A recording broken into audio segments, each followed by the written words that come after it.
हरे कृष्णा। आज की कथा में आप सभी भक्तों का हार्दिक स्वागत है। भगवान श्री कृष्ण और श्रीमती राधा रानी की कृपा सदैव आप और आपके समस्त परिवार पर बनी रहे। इससे पहले के सभी अध्याय सुनने के लिए, वीडियो को लाइक करने के लिए और बहुत ही प्यारे प्यारे कमेंट्स करने के लिए आप सभी भक्तों का दिल से बहुत बहुत आभार। दोस्तों, मार्गशीर्ष मास की एकादशी की वीडियो चैनल पर अपलोड हो चुकी है, ज़रूर देख लीजिए। और अब आप सुनेंगे कृष्ण कथा। अच्छा, एक बात तो आप भी मानेंगे कि अगर भक्त का प्रेम सच्चा हो तो भगवान उसके लिए नंगे पांव दौड़े आते हैं। और इसलिए पुराणों में स्पष्ट रूप से ये बात लिखी भी गई है कि भगवान हमेशा अपने भक्तों के वश में ही रहते हैं। और वहीं बात जब कन्हैया की हो तो फिर कहना ही क्या। वो तो अपने भक्तों के लिए न जाने कितने ही रूप धरते हैं और कितनी ही अनगिनत लीलाएं भी कर चुके हैं, जिनका प्रमाण हमारे धार्मिक ग्रंथों में मिलता भी है। और ऐसी ही एक रोचक कथा आप आज भी सुनने वाले हैं, जिसमें कन्हैया ने अपने भक्त के लिए एक अनोखा काम किया। अच्छा, ये एक पौराणिक कथा है जिसके अनुसार एक बार की बात है, किसी नगर में एक राजा ने एक मंदिर बनवाया। उस मंदिर में उसने भगवान श्री कृष्ण की एक मूर्ति भी रखवाई, लेकिन उसकी कभी पूजा नहीं की। पूजा करने के लिए मंदिर में एक पुजारी को रखा गया। पुजारी जी भगवान श्री कृष्ण के परम भक्त थे, तो प्रतिदिन नियमित वो कन्हैया जी को नहलाते और बड़ी ही श्रद्धा भाव से उनकी पूजा अर्चना करते। राजा भी रोज कान्हा जी के लिए एक फूलों की माला भेज देता था, और जब वो दर्शन करने आता तो पुजारी जी उस माला को उतारकर राजा को पहना देते। ऐसा करते करते पुजारी जी की काफ़ी उम्र बीत चुकी थी। एक दिन किसी वजह से राजा आ नहीं सका, तो उसने एक सेवक के हाथ से मंदिर में माला पहुंचा दी और कहलवा दिया कि आज वो मंदिर नहीं आएगा, इसलिए पुजारी उसका इंतजार न करे। इतना कहकर सेवक चला गया। पुजारी ने हमेशा की तरह कन्हैया जी को माला पहना दी, लेकिन जब शाम हुई तो वो पुजारी सोचने लगा कि माला उतारकर किसे पहनाई जाए। उसने सोचा, क्यों न ये माला आज मैं ही पहन लूँ। वैसे भी मेरी उम्र हो चली है, जीवन का क्या पता कब खत्म हो जाए। इतना सोचकर पुजारी जी ने माला उतारकर अपने गले में डाल ली। लेकिन इतने में ही सेवक आ गया और उसने बताया कि राजा की सवारी मंदिर में पहुंचने ही वाली है। अब जब राजा की सवारी आने की बात पुजारी जी ने सुनी तो वो तो डर गए। उन्होंने सोचा कि अगर राजा ने उसे देख लिया तो वो तो उसे मरवा ही डालेंगे। आनन फानन में पुजारी जी ने अपनी माला उतारकर वापस कन्हैया जी को पहना दी। और जैसे ही राजा अंदर आया तो हमेशा की ही तरह पुजारी ने माला कान्हा जी के गले से उतारकर राजा को पहना दी। लेकिन माला पर लगा सफ़ेद बाल देखकर राजा समझ गए कि पुजारी ने ये माला स्वयं ही पहनी थी। बस फिर क्या था, राजा क्रोधित हो उठे और उन्होंने गुस्से में पुजारी से कहा कि माला पर सफ़ेद बाल कहाँ से आया। तब राजा की बात सुनकर पुजारी डर गया और बोल पड़ा, ये तो कन्हैया जी का बाल है। अब तो राजा और भी क्रोधित हो गए, क्योंकि कान्हा तो भगवान है और भगवान के बाल सफ़ेद कैसे हो सकते हैं। इसलिए राजा ने फरमान सुना डाला कि कल श्रृंगार के समय राजा खुद आएंगे और देखेंगे कि क्या सच में ही कान्हा जी के सफ़ेद बाल हैं या फिर पुजारी झूठ बोल रहा है। उन्होंने कहा कि अगर पुजारी ने झूठ बोला तो उसे फांसी दे दी जाएगी। अब राजा का ऐसा फरमान सुनकर पुजारी का बुरा हाल हो गया। उसने सोचा, अब क्या करें, कहाँ जाए, अब तो उसका मरना तय है। तब रोते रोते वो भगवान की शरण में पहुंचा और उसने कहा कि हे केशव, मुझसे झूठ बोलने का अपराध तो हुआ है, लेकिन अगर हो सके तो उसे क्षमा कर दें और राजा से उसकी रक्षा करें। पुजारी ने कहा कि हे माधव, आपकी सेवा करते करते मैं वृद्ध हो चुका हूँ, अब आप मुझे माफ़ कर दीजिए, दोबारा ऐसी गलती नहीं होगी। यही कहते कहते पुजारी की न जाने कब आँख लग गई और उसकी आँख तब खुली जब सुबह हो चुकी थी। उधर सुबह होते ही राजा भी आ गया और कहने लगा, आज कान्हा जी का श्रृंगार वो खुद करेगा। ऐसा कहकर जैसे ही राजा ने कान्हा जी का मुकुट उतारा तो देखा कि श्री कृष्ण के तो सारे ही बाल सफ़ेद हैं। लेकिन राजा को फिर भी यकीन नहीं हुआ। उसे लगा कि फांसी के डर से पुजारी ने ही बालों को रंग दिया होगा। अब राजा ने सोचा कि क्यों न कन्हैया जी का एक बाल तोड़कर देखा जाए। इसके बाद राजा ने कान्हा जी का एक बाल तोड़ लिया, लेकिन जैसे ही बाल टूटा कन्हैया के सिर से खून की धारा बहने लगी। ये देखकर राजा भगवान के चरणों में गिरकर माफ़ी मांगने लगा। तभी श्री कृष्ण की मूर्ति से आवाज़ आई, हे राजन, तुमने मुझे केवल मूर्ति मात्र ही समझा, इसलिए आज से मैं तुम्हारे लिए केवल मूर्ति मात्र ही रहूँगा, लेकिन पुजारी ने सच्चे मन से और पूरी श्रद्धा से मेरी भक्ति की है, इसलिए उसकी अनन्य भक्ति को देखकर मुझे अपने बाल सफ़ेद करने पड़े। कन्हैया जी ने कहा कि भक्ति में कभी भी संशय नहीं होना चाहिए और अपने सच्चे भक्तों की लाज मैं कभी जाने ही नहीं देता। जब भक्त को अपने भगवान के सिवाय और कुछ नहीं दिखाई देता, जब उसे अपने भगवान से इतना प्रेम हो जाता है कि उसे अपना भी भान नहीं रहता कि वो कौन है, तब वह अपने असली स्वरूप को ही भूल जाता है। ऐसा ही एक बार श्री राधा रानी जी के साथ भी हुआ था। एक प्रचलित कथा के अनुसार एक बार श्री राधा जी ने भगवान श्री कृष्ण से कहा कि कोई भी गोपी तुम्हें मेरे समान प्रेम नहीं कर सकती। भगवान समझ गए कि राधा जी उनके प्रेम में अपने वास्तविक स्वरूप को ही भूल गई हैं। तब भगवान श्री कृष्ण जी ने राधा जी से कहा कि सभी गोपियाँ मुझे तुम्हारे समान ही प्रेम करती हैं। ये सुनकर राधा जी को क्रोध आ गया। उन्होंने भगवान श्री कृष्ण को चुनौती दे डाली। उन्होंने भगवान श्री कृष्ण के चारों तरफ एक रेखा खींचकर कहा कि तुम मुरली बजाओ और मुरली की आवाज़ सुनकर जो भी गोपी तुम्हें मेरे समान प्रेम करती होगी, केवल वही इस रेखा के अंदर आ सकेगी, नहीं तो इस रेखा को छूते ही वो भस्म हो जाएगी। श्री कृष्ण जी ने कहा ठीक है। उन्होंने मुरली बजाना शुरू किया। उनके मुरली बजाते ही सभी गोपियाँ अपना अपना सब काम छोड़कर उनकी तरफ खींची चली आने लगी। सभी गोपियाँ उस रेखा के पास पहुँची। श्री राधिका जी ने देखा कि सभी गोपियाँ उस रेखा के अंदर आ गईं और किसी को भी कुछ नहीं हुआ। सभी गोपियाँ भगवान को प्रेम से एकटक देख रही थी। उन्हें अपने शरीर की सुध-बुध ही नहीं थी। ये देखकर राधा जी भगवान श्री कृष्ण के चरणों में बैठ गई और बोली कि मुझे क्षमा कर दो, मैंने तुम पर केवल अपना ही अधिकार समझा। ये देखकर भगवान कृष्ण ने उन्हें समझाया कि हे राधे, तुम फिर भूल कर रही हो। तुम अपने वास्तविक रूप को पहचानो कि तुम कौन हो। जरा इन गोपियों की तरफ ध्यान से देखो कि ये सब कौन है। तब राधा जी ने देखा कि सभी गोपियों में उन्हीं का रूप है। तब श्री कृष्ण राधा जी से कहते हैं कि मैंने बिल्कुल सही कहा था कि सभी गोपियाँ मुझे तुम्हारे समान ही प्रेम करती हैं। ऐसा इसलिए क्योंकि गोपियाँ भी तुम ही हो। इस धरती पर इतने रूपों में आई हो तुम। भगवान ने राधा जी की एक सहेली ललिता की तरफ इशारा करके कहा, ये गोपी अपने आप को ललिता कहती है, लेकिन वास्तव में देखो कि ये कौन है। राधा जी ने देखा कि ललिता में भी उन्हीं का रूप है। तब कृष्ण ने कहा, ललिता भी सिर्फ मुझसे ही प्रेम करती है, लेकिन वो जानती है कि मैं सिर्फ तुमसे प्रेम करता हूँ, इसलिए वो मेरी प्रसन्नता के लिए अपने प्रेम का बलिदान कर रही है और यहाँ तक कि वो हम दोनों को मिलाने का प्रयास भी करती रहती है। ये त्याग, समर्पण और निष्काम भक्ति प्रेम के ही रूप हैं, यानी तुम्हारे ही रूप हैं। तुम धरती पर प्रेम के सभी रूपों में आई हो। अपने वास्तविक स्वरूप को पहचानो। ऐसी लीला करके भगवान श्री कृष्ण और राधा जी ने ये समझाने की कोशिश की है कि प्रेम केवल अपने प्रेमी को पाने का ही नाम नहीं है। प्रेम में त्याग, समर्पण और निष्काम भक्ति शामिल है। प्रेम में कोई उम्मीद नहीं होती, चाहे वो मिले या ना मिले, और जहाँ उम्मीद होती है तो वहाँ प्रेम नहीं होता, फिर वो प्रेम मोह बन जाता है। प्रेम कभी अपनी बड़ाई नहीं करता, वो अहंकार से रहित होता है। प्रेम का स्वभाव ही है अपने प्रेमी की प्रसन्नता में ही प्रसन्न रहना। प्रेम में न कोई स्वार्थ है, न कोई उम्मीद है और ना ही कोई परिस्थिति, बस रहता है तो एकमात्र प्रेम। तब ऐसे में शरीर भले ही दो हों, पर आत्मा एक ही हो जाती है और यही गुण है राधा कृष्ण के प्रेम में।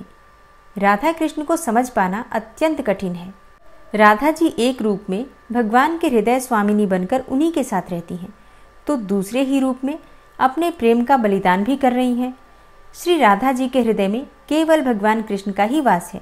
वे एक क्षण के लिए भी उनसे अलग नहीं होती, लेकिन जब बात संसार और मानव जाति के कल्याण की आती है तो वो भगवान श्री कृष्ण को अपने से दूर जाने को भी स्वीकार कर लेती हैं। लेकिन वो श्री कृष्ण के साथ ही रहती हैं, क्योंकि राधा जी ही कृष्ण की आत्मा है।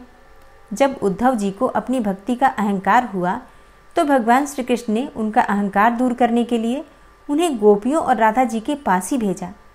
राधा जी के दर्शन से उद्धव का उद्धार हो गया। वो प्रेम और भक्ति की सही परिभाषा को जान पाए। राधा वह नाम है जिससे प्रेम परिभाषित होता है, जिनसे श्री कृष्ण को पाया जा सकता है। जिनसे भगवान की कृपा को पाया जा सकता है। राधा के बिना कृष्ण अधूरे हैं और इसलिए तो कृष्ण से पहले राधा का नाम लिया जाता है। श्री कृष्ण में श्री शब्द राधा रानी के लिए ही प्रयुक्त हुआ है। राधे राधे रटते रटते ही मनुष्य का कल्याण हो जाता है, क्योंकि प्रेम के माध्यम से ही परमात्मा को पाया जा सकता है। प्रेम और भक्ति ही है जिसके आगे भगवान भी हार जाते हैं। प्रेम ही तो है जो निर्गुण और निराकार ब्रह्म को भी सगुण और साकार रूप में अपने पास आने के लिए विवश कर देता है। यानी प्रेम और भक्ति ही जगत का सार है।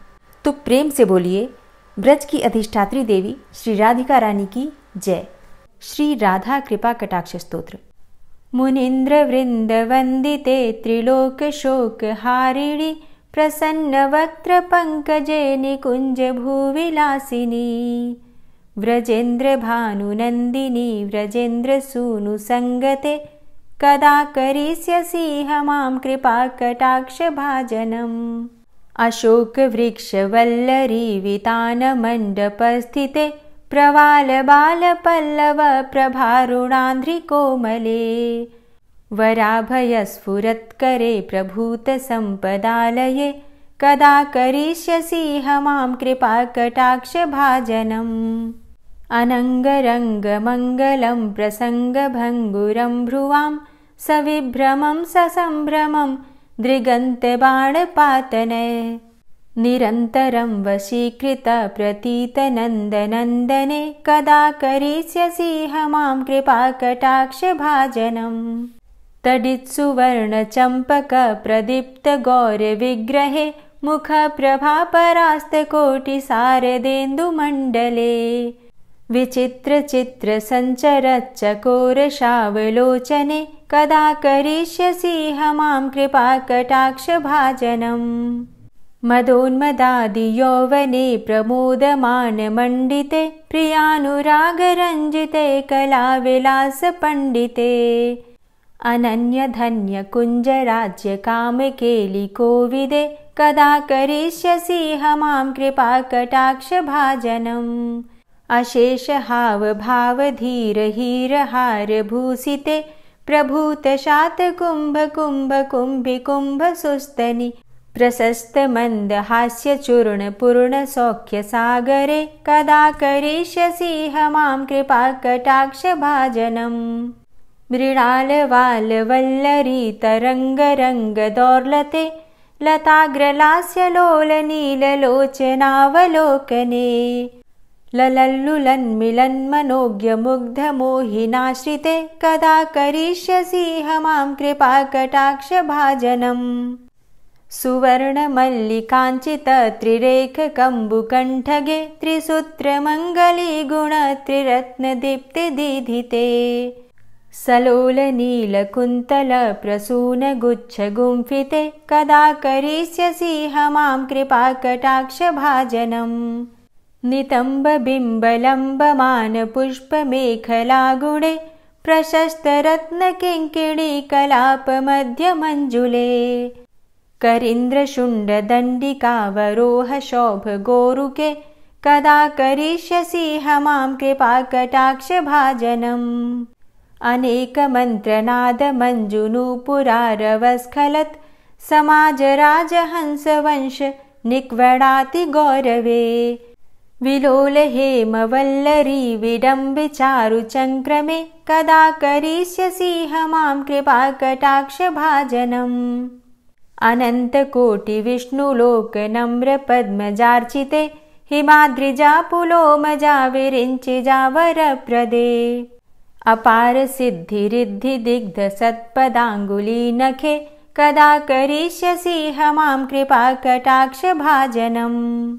मखेश्वरी क्रियेश्वरी स्वधेश्वरी सुरेश्वरी त्रिवेद भारतीश्वरी प्रमाण शासनेश्वरी रमेश्वरी क्षमेश्वरी प्रमोद काननेश्वरी ब्रजेश्वरी व्रजाधिपे श्रीराधिके नमोस्तुते। इतीममद्भुतं स्तवं निशम्य भानुनन्दिनी करोतु सन्ततं जनं कृपा कटाक्ष भाजनम्। भवेत्तदैव सञ्चित त्रिरूपकर्मनाशनं लभेत् तदा ब्रजेन्द्र सूनु मंडल प्रवेशनम।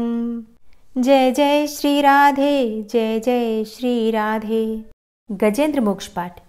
शुक जी ने कहा कि बुद्धि के अनुसार पिछले अध्याय में वर्णन किए गए रीति से अपने मन को नियंत्रित करके और हृदय को स्थिर करके गजेंद्र अपने पिछले जन्म में याद किए गए सर्वोच्च कार्य और बार बार जप किए जाने वाले स्तोत्र का जप करने लगा।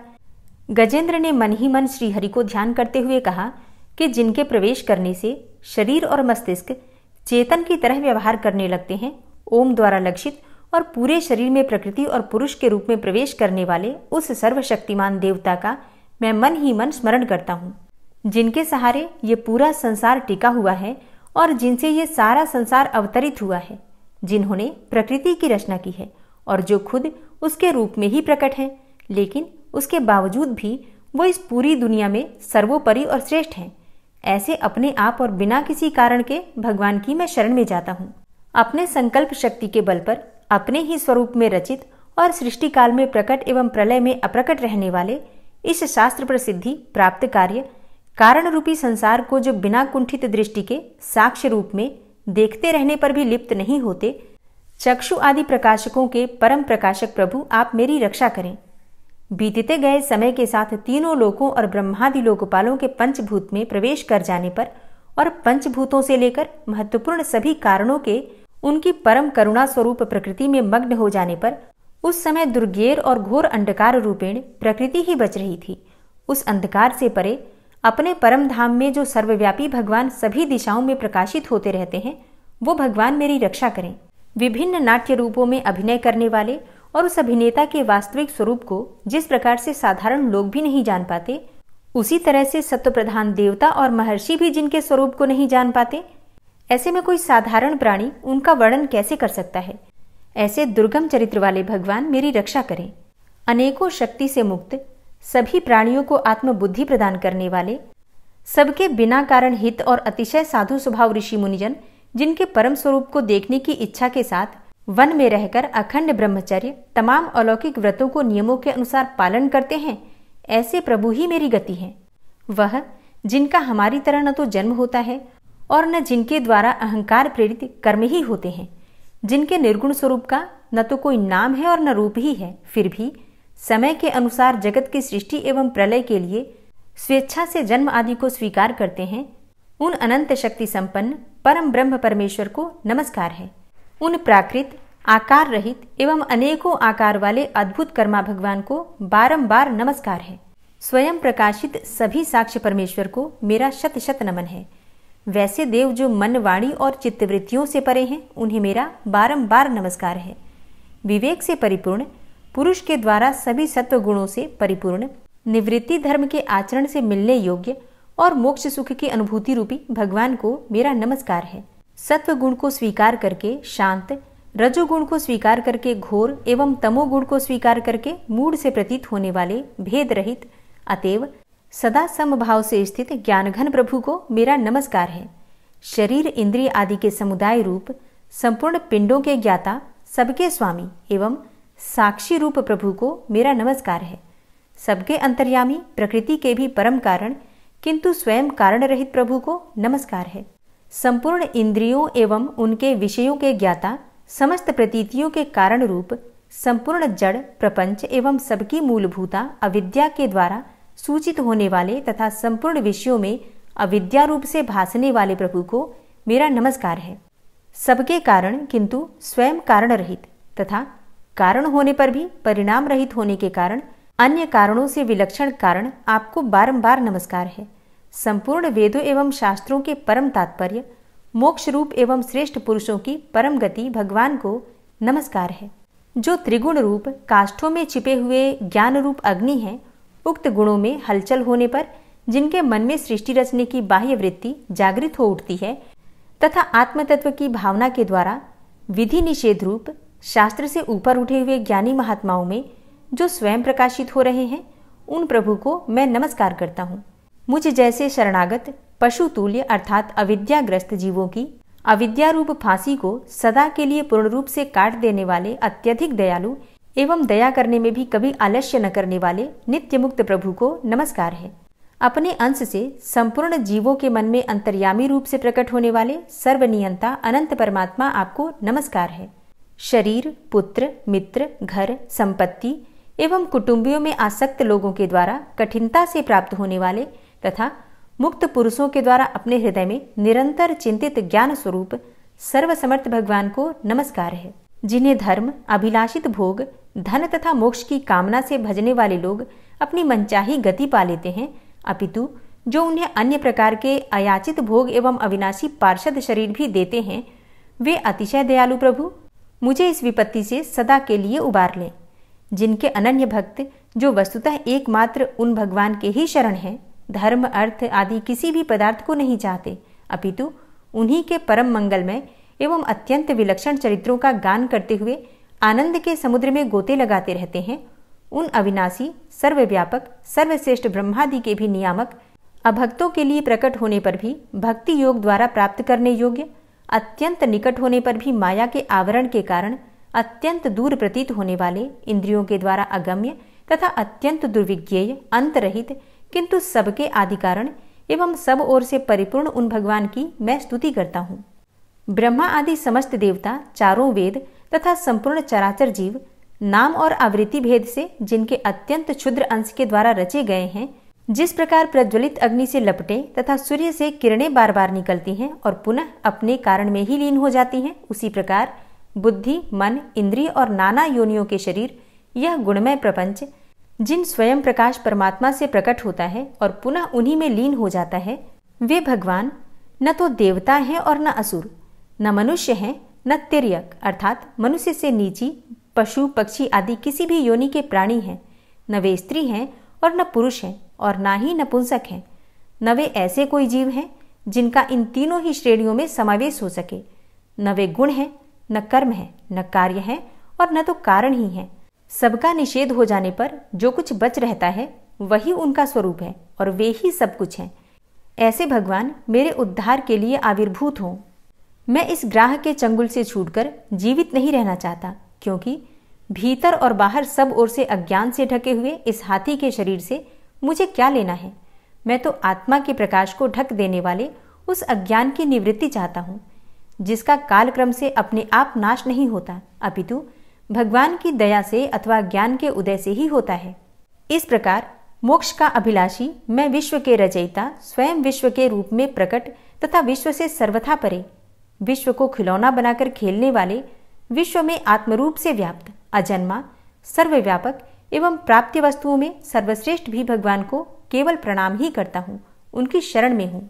जिन्होंने भगवत भक्ति रूप योग के द्वारा कर्मों को जला डाला है, वे योगी लोग उसी योग के द्वारा शुद्ध किए हुए अपने हृदय में जिन्हें प्रकट हुआ देखते हैं, उन योगेश्वर भगवान को मैं नमस्कार करता हूँ। जिनकी त्रिगुणात्मक अर्थात सत्व, रज, तम रूप शक्तियों का राग रूप वेग असह्य है, जो संपूर्ण इंद्रियों के विषय रूप में प्रतीत हो रहे हैं, तथापि जिनकी इंद्रियां विषयों में ही रची पची रहती हैं, ऐसे लोगों को जिनका मार्ग भी मिलना असंभव है, उन शरणागत रक्षक एवं अपार शक्तिशाली आपको बार बार नमस्कार है। जिनकी अविद्या नामक शक्ति के कार्यरूप अहंकार से ढके हुए अपने स्वरूप को यह जीव जान नहीं पाता, उन अपार महिमा वाले भगवान की मैं शरण में आया हूँ। जिसने पूर्वोक्त प्रकार से भगवान के भेद रहित निराकार स्वरूप का वर्णन किया था, उस गजराज के समीप जब ब्रह्मा आदि कोई भी देवता नहीं आए, जो भिन्न भिन्न प्रकार के विशिष्ट विग्रहों को ही अपना स्वरूप मानते हैं, तब साक्षात श्रीहरि, जो सबके आत्मा होने के कारण सर्वदेव स्वरूप हैं, वहां प्रकट हो गए। गजराज को उस प्रकार से दुखी देखकर तथा उसके द्वारा पड़ी हुई स्तुति को सुनकर सुदर्शन चक्रधारी जगदाधार भगवान इच्छानुरूप वेग वाले गरुड़ जी की पीठ पर सवार होकर स्तवन करते हुए देवताओं के साथ तत्काल उस स्थान पर पहुंच गए जहां पर वह हाथी था। सरोवर के भीतर महाबली ग्रह के द्वारा पकड़े जाकर दुखी हुए उस हाथी ने आकाश में गरुड़ की पीठ पर सवार चक्र उठाए भगवान श्री हरि को देखकर अपनी सूंड को, जिसमें उसने पूजा के लिए कमल का एक फूल ले रखा था, ऊपर उठाया और बड़ी ही कठिनाई से सर्वपूज्य भगवान नारायण आपको नमस्कार है, यह वाक्य कहा। उसे पीड़ित देखकर अजन्मा श्रीहरि एकाएक गरुड़ को छोड़कर नीचे झील पर उतर आए। वे दया से प्रेरित होकर ग्राह सहित उस गजराज को तत्काल झील से बाहर निकाल लाए और देवताओं के देखते ही देखते चक्र से मुंह चीरकर उसके चंगुल से हाथी को उबार लिया। गजेंद्र मोक्ष स्तोत्र संपूर्ण हुआ। और अब बड़े ही प्रेम से भक्ति भाव से जयकारा लगाइए, भगवान श्री हरि विष्णु की जय। और अब आप सुनेंगे श्री तुलसी चालीसा। श्री तुलसी महारानी करु विनय सिरनाय, जो मम हो संकट विकट दीजे मात नशाय। नमो नमो तुलसी महारानी, महिमा अमित न जाए बखानी। दियो विष्णु तुमको सन्माना, जग में छायो सुयस महाना। विष्णु प्रिया जय जयति भवानी, तिहु लोक की हो सुख खानी। भगवत पूजा करे जो कोई, बिना तुम्हारे सफल न होई। जिन घर तव नहीं होय निवासा, उस घर कर ही विष्णु नहीं बासा। करें सदा जो तव नित सुमिरन, तेहि के काज होय सब पूरन। कार्तिक मास महात्म तुम्हारा, ताको जानत सब संसारा। तव पूजन जो करे कुंवारी, पावे सुंदर वर सुकुमारी। करे जो पूजा नित प्रति नारी, सुख संपत्ति से होय सुखारी। वृद्धा नारी करे जो पूजन, मिले भक्ति होवे पुलकित मन।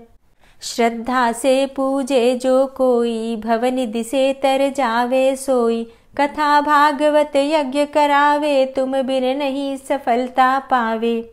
छायो तब प्रताप जग भारी, ध्यावत तुम्हीं सकल चित धारी। तुम्ही मात यंत्रन तंत्रन में, सकल काज सिद्धि होवे क्षण में।